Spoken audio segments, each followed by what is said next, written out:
सीधा पॉइंट आता हूँ। पहली बात तो एनिमल्स के पास वैसे फ्री विल या मॉरल चॉइस नहीं होती जैसे हम इंसानों के पास होती है, तो इसका मतलब they are not being tested like us. उनके पेन और सफरिंग इस फिजिकल वर्ल्ड में नेचुरल इकोसिस्टम का हिस्सा है। और दूसरी बात, एनिमल की सफरिंग हमारे लिए टेस्ट होती है। कैसे हम एनिमल्स को कैसे ट्रीट करते हैं इसके बेसिस पे भी जन्नत या जहन्नम जा सकते हैं अपन। फॉर एग्जांपल, एक प्यासे कुत्ते को पानी पिलाने से एक प्रोस्टिट्यूट भी जन्नत जा सकती है, और एक बिल्ली का सही से ना ध्यान रखकर उसको जान से मार देना, इसकी वजह से भी इंसान जहन्नम जा सकता है। ओके, सो इस वीडियो के अंदर बहुत सारी प्रॉब्लम्स हैं।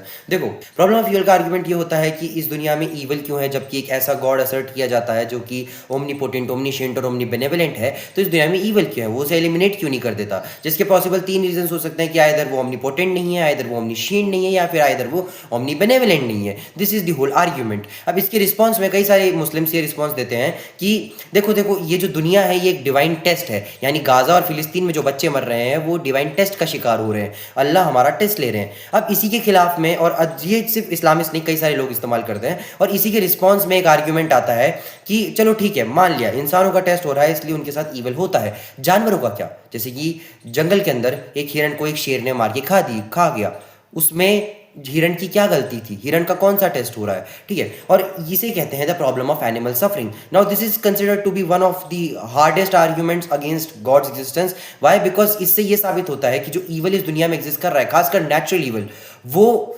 इतना केओटिक है और इतना रैंडम है कि उसके पीछे कोई चॉइस होना या उसके पीछे कोई फ्यूचर प्लानिंग होना सेंस ही नहीं बनाता। ओके, अब इसके रिस्पॉन्स में इन्होंने क्या कहा? इन्होंने कहा कि वेल उनका टेस्ट नहीं हो रहा है बट हम उसके लिए रिस्पॉन्सिबल है। देखिए भाई साहब, आप कुछ चीज़ें मिस्टेक कर रहे हैं। जब हम ईवल की बात करते हैं तो ईवल 2 तरीके का होता है, मॉरल और मेटाफिजिकल। मॉरल ईवल वो ईवल जिसके अंदर इंसानों का हाथ होता है, जैसे कि रेप या मर्डर या चोरी या डकैती या कुछ भी। ठीक है, तो कल को अगर किसी का रेप होता है और मैं पूछता हूँ कि इसमें भगवान ने रेप क्यों होने दिया, आप शायद ये फ्री विल डिफेंस देके बोल सकते हो कि वहां पे रेपिस्ट की फ्री विल थी। ठीक है, लेकिन आप ये आंसर नहीं कर पाओगे कि वो विक्टिम के साथ ये ऐसा क्यों हुआ, और आप ये आंसर नहीं कर पाओगे कि नेचुरल इवल्स क्यों है। जैसे कि फॉर एग्जांपल अर्थक्वेक आया, अर्थक्वेक में इंसान की कोई गलती नहीं थी, लेकिन क्यों आया? अर्थक्वेक के अंदर एक बिल्डिंग के नीचे एक बच्चा दब के मर गया, उसमें उस बच्चे की क्या गलती थी या किसी इंसान की क्या गलती थी? कोई गलती नहीं थी, बट वो नेचुरली हुआ।